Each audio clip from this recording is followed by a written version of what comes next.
Hello, everyone, and welcome to From the Sidelines. Unfortunately, I'm not Noah because he is out with sickness, but I will ask you this. How's it going? How's it going? My name is Josh Duvall, and I'm here with Chad Davis and Devin Davis, and today we have quite the episode. Be sure to follow us on Instagram and Twitter at TheFTSPod, or send us emails at theftspod@gmail.com for our mailbag segment. So guys, the semifinals for the Champions League started today. Ooh. Did you watch the Ajax game? Oh yeah, I was excited to tune in and see how Ajax would perform against an EPL team like Tottenham, and they continued their form, an impressive 1-0 win on the road. Got the crucial. Hey Devin, guess what? Yeah. We don't care about Champions League. We care about a super fun Makenzie Cann interview coming up. Special thanks to her for joining us on this episode, and let's go ahead and get right into it. All right, starting off our interview today, we have former Kentucky women's basketball player Makenzie Cann. How are you? I'm great. How are you guys?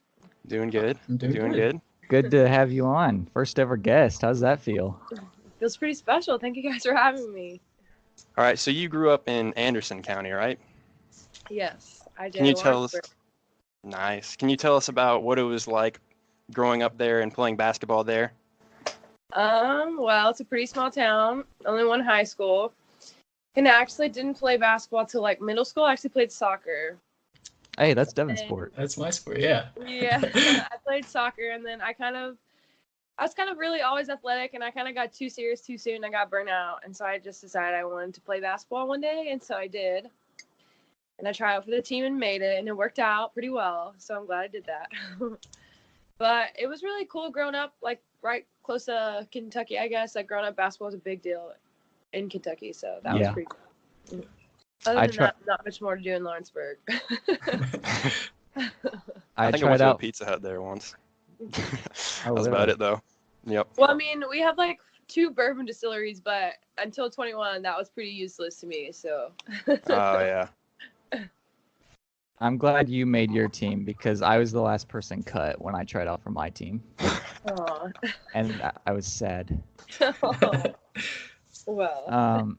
So after you got started into basketball and you realized you must have been pretty good at it, even though you just started in middle school and started playing in high school and then was being recruited to play D1 college. Can you tell us what that process was like and what all different schools was wanting you to play for them? Well, my dad was an athlete, but I'm probably the only one in the family that's really an athlete enough to go D1. So the process for us was kind of like foreign a little bit. I mean, I played AAU, Kentucky Premier, growing up, and that got me a lot of exposure. And then I guess my very first offer was Western Kentucky my sophomore year of high school. Go Tops. Yeah, I was going to say that. First offer. My dad played football there. So I was going to go there, and I was about to commit, and then their coach got fired. I forget her name. She's a really sweet lady. But she got fired, and so I kind of was like, well, I'm back at square one. And I didn't want to go far away from home, so I pretty much decided that I wasn't going to talk to any schools that were that far away from home. And then I think my final list coming out of high school, feels like so long ago. I went to Cincinnati first. You guys know that, right? Yeah. Mm-hmm. Yeah. Yep. I can't even remember. It was like Northern Kentucky. Louisville was in there for a while, but I wasn't going to go to Louisville. Cincinnati, Eastern Kentucky. Actually, UK wasn't in the mix the first time around. So I went to Cincinnati. And then whenever I transferred from there, I had a whole different set of schools that wanted me to play for them. So Kentucky didn't even recruit you out of high school, did they? No. I mean, Louisville definitely recruited me more than Kentucky did. Okay. Good call not going there, but good call. Yeah. So what led you to kind of consider transferring, and how did Matthew Mitchell recruit you to transfer to UK? Well, actually, he didn't. He didn't know much about me. But the 2 assistants at UK both offered me at their previous schools. One of them coached at Western Kentucky, so she was part of the staff that offered me. And then the other assistant worked at Dayton, and he recruited me pretty heavy. So both of them knew me really well, and they're the ones who kind of told Coach Mitchell about me, and that's kind of how that happened. Speaking of Matthew Mitchell, I know he's seems like a pretty goofy guy. You know, he always does like his dance at Big Blue Madness and everything. What was it like playing for him?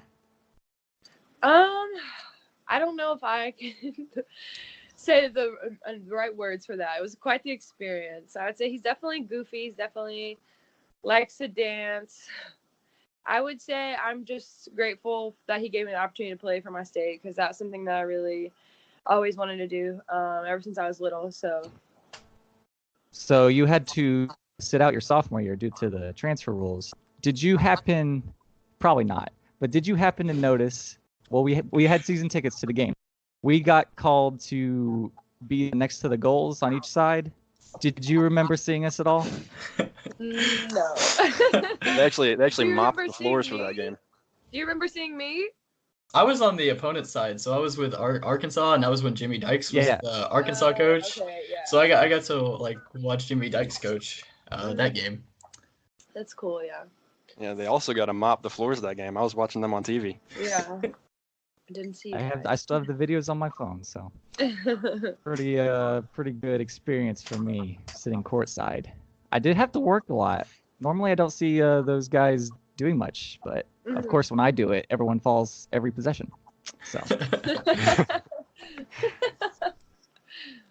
so while you were playing at Kentucky, do you have like a favorite moments or game that kind of sticks out to you?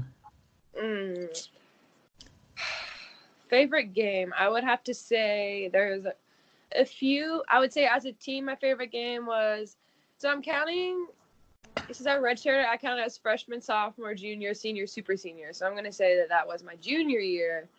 And when we beat Mississippi State at home. State? I remember that one. Yeah. That was a pretty big deal for us. A big win for us, especially that was the year when we had a lot of transfers and everyone thought we were going to be terrible. And then we ended up upsetting the number 2 team in the country, so that was pretty special. And then personally, one of my favorite games was also my junior year. And I got my very first start against Louisville at Louisville.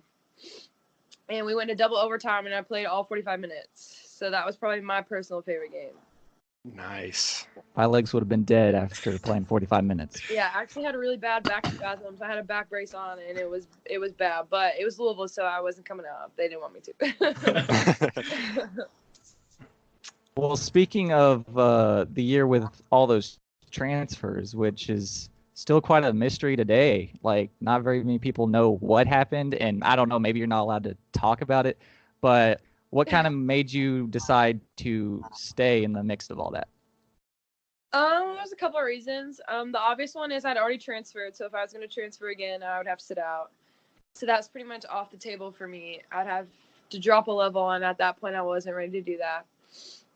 And then also, I had set out a whole year, and I was like, I'm going to play a game in Kentucky jersey. And also, I had formed pretty good relationships with, like, Macy. I don't know if you guys know her. She's, like, my best friend. Macy's my best friend, and then Taylor, we're really good friends. So Michaela, Evelyn, all them, we got really close. So it was kind of like we stayed for each other type of thing. Nice. All right, I got one. If you were alone on a deserted island and you could have 3 things, what would they be? Benny. Benny. Is food, is that like the logical answer? And then I would say so. Better say Rafi too. Rafi, yeah, I'll take Rafi. I don't need anything else. Just give me Rafi. Those are good answers. So since you mentioned your relationship with Michaela and Evelyn, what was it like watching them get drafted? Evelyn went 3rd, and then Michaela went later in the draft. But what was it like seeing your teammates have such success in the WNBA draft? Oh, that was pretty awesome. I think no one was expecting Evelyn to get drafted that high. Not because she's not good enough. It's just sometimes some of that stuff is just politics, or like if you're top 5 team in the nation, you're gonna go higher, like stuff like that. So I don't think anyone was really expecting that. So it was really cool to see her get drafted. And then Michaela, obviously, I grew up playing against her. I've known her since she was in middle school. So seeing that success and seeing her get drafted was a super cool moment, especially for a Kentucky kid. You know, we gotta cheer each other on. So yeah. So being from Kentucky must have felt pretty good being able to play for UK. So, kind of describe one of your favorite fan experiences, or like any kind of fan experiences that you enjoyed. I do not have. Besides now, of course. You said what? He said I said besides besides now. Oh. I don't know. I would say there was a little boy and girl that used to come to all our games, and they painted a sign of me, and I can't remember their names, but I always saw it every game, and they always stayed after to take a picture every game. And so that was pretty cool just to see them come to all the games. And I think actually the little girl was like a big fan of Macy, and the little boy was a big fan of me, so they both stayed for both of us. And I would say other than that, the fan interactions, it was kind of funny because whenever me and Macy would go places together, that's when people would notice us. Like individually, like sometimes, but like we were together, like everyone's like, "Oh, that's Macy Makenzie." It was like we were like a duo or something. So I would say that was probably the only thing that I noticed. That's awesome. Did you have who was your biggest inspiration or hero whenever you were growing up? Oh, like athletic figure, or just like anyone? Anyone. Anyone, inspiration. I guess say my dad. That's kind of maybe the basic answer.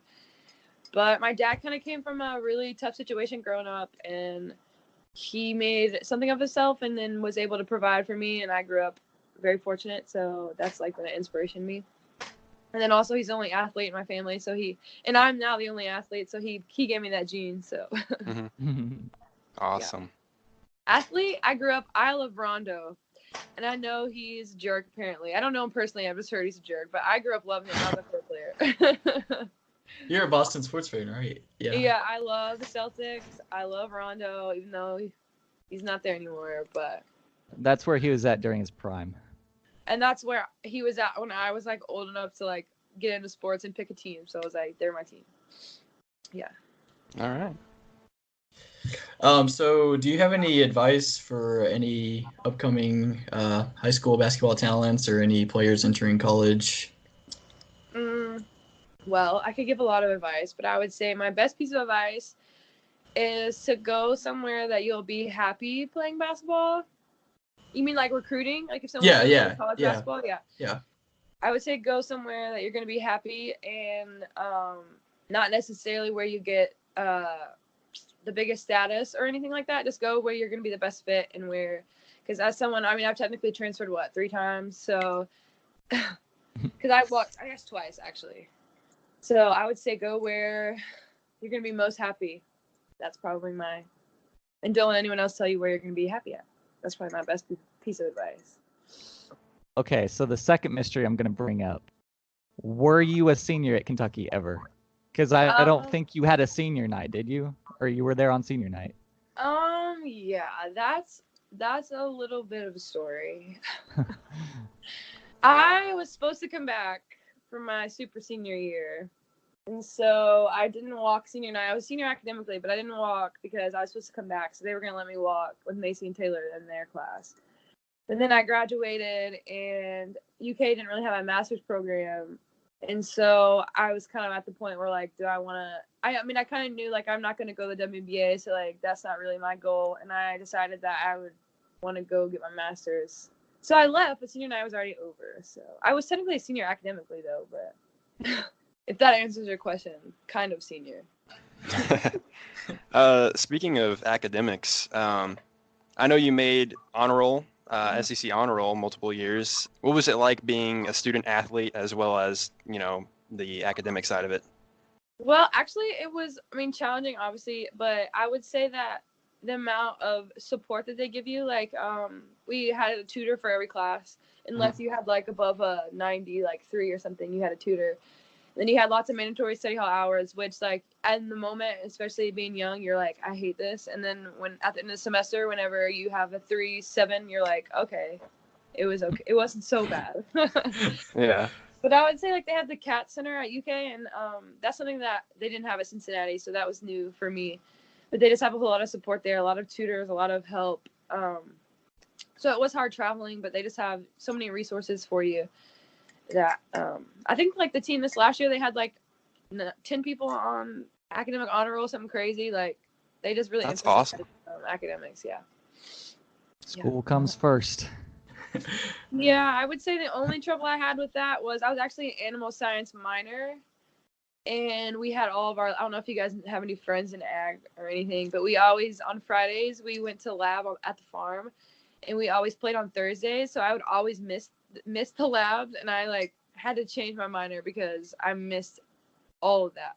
That was really the only like issue that I ever had with academics and basketball. So So when you graduated and decided to grad transfer, what was it like moving from Kentucky to Florida and going to D2? And you guys obviously had a successful season this yeah, I mean, past we played the year. national championship. Yeah, So yeah, you that was guys made the pretty championship awesome. game, so yeah. So can you just kind of talk Um, about that experience for me? Yeah. Well, transferring. Whenever I told Coach Mitchell I wasn't coming back, I did not know if I was playing basketball anymore. I thought I wanted to get my master's, but then the idea of like graduating and doing school in 2 more months was like not exciting to me. And then I found Southeastern, which is where I went. And then there's actually, I don't know how much you guys, I mean, I guess you guys follow women's basketball, but another girl transferred from Kentucky to Western Kentucky, and then she transferred to Southeastern. So we were actually teammates, and that's how I knew about the school. And I kind of decided to drop a level because I had played like very high level basketball for 4 years, and I kind of was ready just to like something more relaxed, something more I can focus on school and just enjoy other aspects of life, I guess. And Florida is awesome. I don't know. I guess you guys probably follow me on Instagram, but I'm at the beach like all the time. That's Benny awesome. loves I'm so it. jealous. Yeah, Benny loves it. It was really cool. We played on Saturdays, and our off days was Sunday, and I'd go to the beach every week. So it's really been nice living in Florida. Yeah, I love it. Do you have a preference between living in Florida and living in Kentucky? Well, Kentucky's always home, so yeah, Florida is like nice, but it's like almost like not real life. Like I couldn't see myself living here my whole life because I feel like I'm constantly on vacation. Like, and that's like a really cool. Like everyone's like that's ridiculous, but like kind of I feel like I'm on vacation every day, and like I've just been playing basketball and getting my master's, and I haven't have a job. Like I just can't imagine myself having a 9 to 5 every day and live in Florida. Like just doesn't mix. It's kind of like it's like a vacation retirement place. No, it is. There's so many old people like like it's ridiculous. Yeah, but I don't plan on living here my whole life. No. So you like to travel a lot, correct? Yes, I do. So would you mind telling us about maybe some of your favorite places that you've been throughout your life? Well, I would say how I learned that I love to travel was obviously traveling with basketball.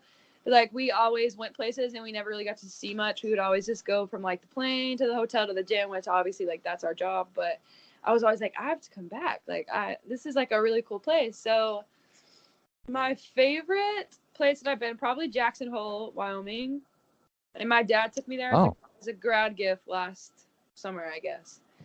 And I spent a week there, and that was really, really cool. And then I've actually been to Germany, and that was a cool experience. That's the only time I've been out of the country. And then my sister lived in Texas, and I love Texas. So I would say those are probably my 3 favorite places. Awesome. Yeah. So jumping back to your past season, you played for Tim Hayes, correct? Yeah. Can you kind of compare and contrast kind of what he was like with Matthew Mitchell?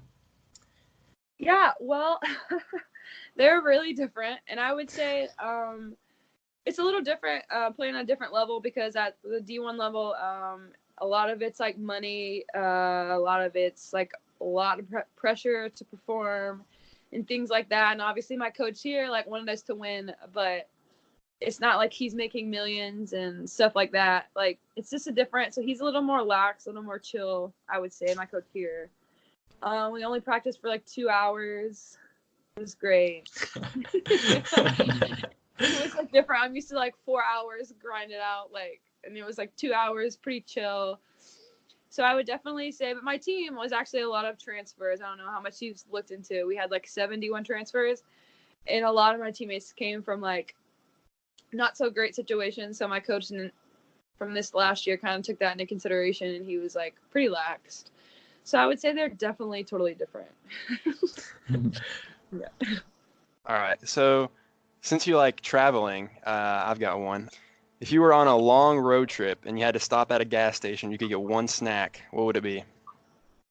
Well, first of all, I'm stopping at Buc-ee's. Have you ever been there in Texas? I have no clue what that It's is. the best gas station ever. It's like a mall. You guys should Google it. Like, seriously. I'm gonna do that. Maybe that's because I'm from Kentucky and there's like nothing but like speedways, but it's the coolest place ever. And I'm getting one thing. I'm probably gonna get Chewy Sprees. That's my favorite gas station snack. I love Chewy Sprees. Whoa. Okay, yeah, I just looked it up. That's insane. No, really though, it's the coolest. My sister took me there. I just went to visit her like a couple of weeks ago, and she like was videoing me walking, and I was like, "This is a gas station. Why are you videoing me?" And I opened it up, and I was like, "Oh my gosh!" That's awesome. Wow. So the burning question for Chad and me. So we kind of we've had a running debate of Benny and Rafi ever since you got Benny. So do you have any input, or you want to settle our debate? We can make our cases if you like, or. I mean, for me, I'm supposed to be the dog mom and not have bias, but I kind of do.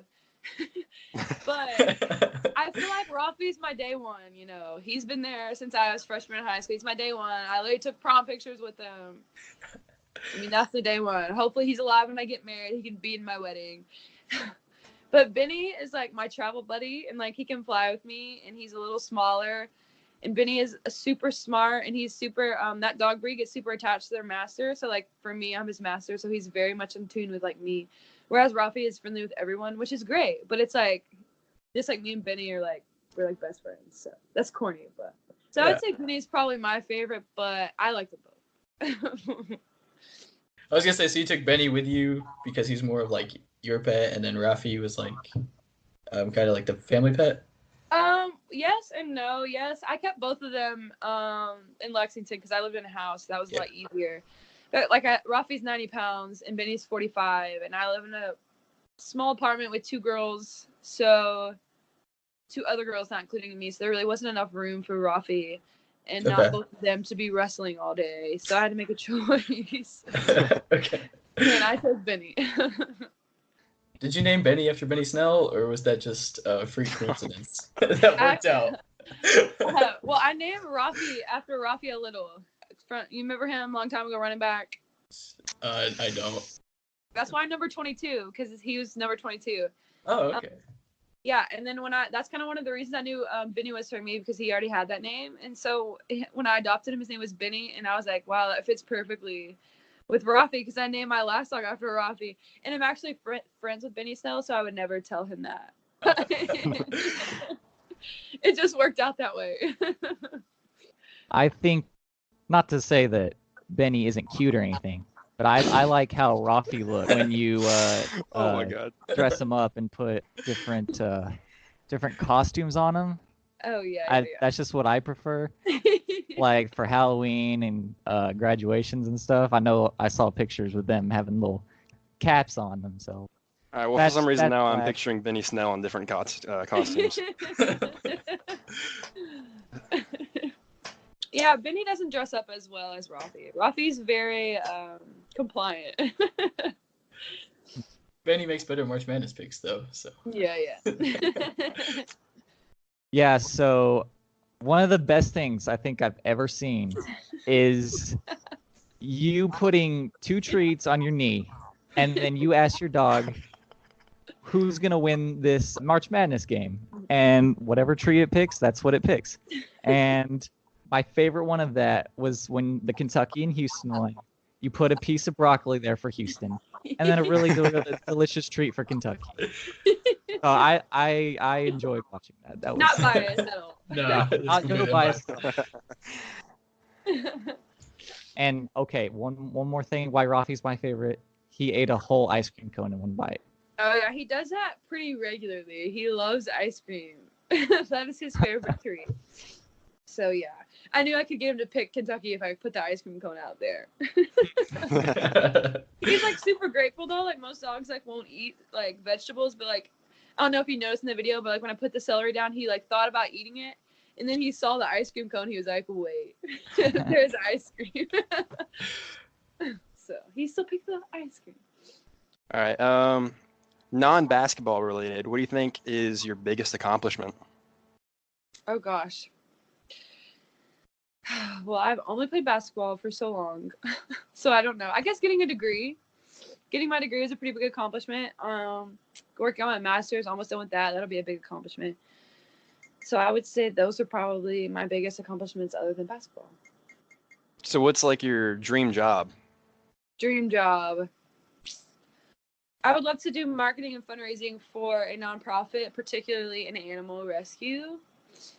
That would be like dream job. And there's actually a nonprofit in Tampa down here that kind of inspired me. It's like a program where they do like rescue animals, and then they take like at-risk kids, and they kind of like adopt them. Obviously they don't take them home, but they like come in every week and they like teach them tricks and stuff and train them. It's kind of like a program, and I would love to do something like that one day. Something with animals. Yeah. That's awesome. Because as you guys can tell, I'm a big animal fan. I actually had 2 rabbits too. Wow. Yeah, and I just got rid of them before I came to Florida because I couldn't take the farm with me. At one point, my cousin and aunt, they're really into animals. They had a bird, 3 dogs, 2 cats, 5 hamsters, and a hedgehog. So that's quite a bit for me, but I do love animals. Yeah, in my house last year in Lexington, I had 2 roommates from high school, which is random. But we had 2 dogs, 2 geckos, and 2 rabbits. So we had fish as well, whole fish tank. So we had quite the smorgasbord of animals in our house. All right, guys, I think that wraps up this episode. Thanks to Makenzie for coming on, being today's guest. You can find her on Instagram at _ifanyonecan22. And the can is with 2 N's. So look her up and give her a follow. Comment on her pics, like her pics, do whatever you want. She's pretty awesome, and we're very glad that she came on today. Yeah, it was a lot of fun. Thanks for coming on. Thank you guys for having me. All right, and now for our recurring segment from the mailbag. If you want to have your question featured on our show, be sure to send them in to theftspod@gmail.com. And let's get started. Hi. Well, hello there. After watching the first round of the playoffs, are there any teams that you guys are more or less confident in going forward? And has that changed any of your predictions? Yes, and I will say that team is the Celtics, because in my first round prediction, I thought that the Pacers were going to win, and boy, was I wrong about that. The fact that they beat the Bucks, I think that they've definitely surprised me, and I think they have a good chance going forward. I'm going to go with the Golden State Warriors. I'm a little less confident in. When you let a team that should not even have been the playoffs, were sellers at the trade deadline, take you to 6 games, it's a bit concerning. It took a 50-piece from KD even in Game 6 to clinch the series. I know they hung on in Game 1, but with help of the referees, of course, as everybody's been talking about all week. But, I mean, they are the Golden State Warriors. They'll probably be fine. But it just definitely wasn't the sweep that I think we were all anticipating in round 1. I have to go with the Celtics as well, with Josh. They underperformed this year, got the 4 seed, and then rolled through the Pacers just with ease, and then blew out the Bucks in Game 1, and they lost Game 2, so the series is tied now. But I definitely like the Celtics going forward. If they can get past the Bucks, they have a legitimate shot to make the finals. Agreed. Next question. Hey guys, with the Thunder knocked out of the first round again, I'm curious to get your thoughts on what they should do to fix the franchise to get over that playoff hump, coaching changes, trading players, etc. And also, I have a really good article on this that I wrote the other day. It's on thescorecrow.com, so if you want to go check that out, be sure to do that. It's under the NBA tab, thescorecrow.com. So guys, thoughts on this question? Well, I think they need to fire Billy Donovan, and I think they also need to fire Sam Presti, because I think that, especially Sam Presti, I think he's been holding us back for years now, and I think Billy Donovan's also been holding us back, and I think if we get a new coach in there, and I just think it could be a good change. Yeah, they announced yesterday, I think, that Sam Presti expects Billy Donovan to return as the coach, And the biggest mistake I think you can do is not making any changes. Agreed. I think the biggest concern I have with the Thunder is just Steven Adams. When you're paying a center north of 20 million, I just don't see how in today's age of the NBA how Steven Adams fits with the likes of Russell Westbrook and Paul George. He's no threat from the arc, so he literally just clogs the lane. I understand he has the rebounding statistics to kind of support that type of play, but I feel like rebounds could be easily found elsewhere, especially at a lower salary cap cost. So I don't know how feasible of a move that is to try to kind of get rid of Steven Adams via trade. I kind of agree and disagree with this. I do believe that the best fit for the Thunder would be somebody who can stretch the floor really well. And obviously, Steven Adams can't do that because he's not a shooter. But I do think he is a valuable member of the team, and I think that he does contribute very well with rebounds and post game. Is he a little overpaid? Maybe, but I feel like I feel like over time he could really work his way into that pay and be worth it. And I think as his game develops, I think they'll get better. I mean, I really liked having Steven Adams when they had Enes Kanter. I thought they complemented each other nicely. One being more defensive rebounding oriented, and then Enes being the offensive prolific scorer. But since Carmelo was more enticing than Enes Kanter, we all saw what happened there. Yeah, you're probably right. I just love Steven Adams for whatever reason. I don't know what that reason is, but his nickname is Kiwi. So, and he's Aquaman. All right, last one. Dear FTS Podcast, I love the podcast and have listened to every single episode with my wife, Emily. I wanted to know who you guys think will be the biggest sleeper out of the upcoming NBA draft. Thanks.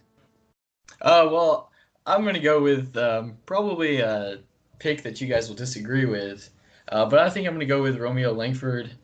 When you think about how highly touted of a recruit he was coming out of high school, he definitely had a lot of NBA potential and upside.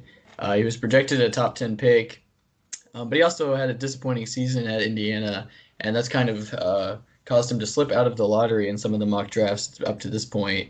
But I think when you look at the intangibles, kind of the raw skills, the raw measurables, he might become more enticing come draft night.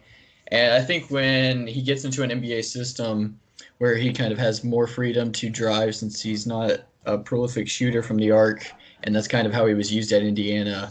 I think that he'll kind of grow into the slashers and facilitator he was meant to be in the NBA. For me, I'm going to go with P.J. Washington. Right now, he's looking at about a late first-round draft pick, and I believe, he really developed extremely well from his freshman year to his sophomore year at Kentucky. And the way he played, like what he did for Kentucky, he really stepped out, and he was really their main player on that team.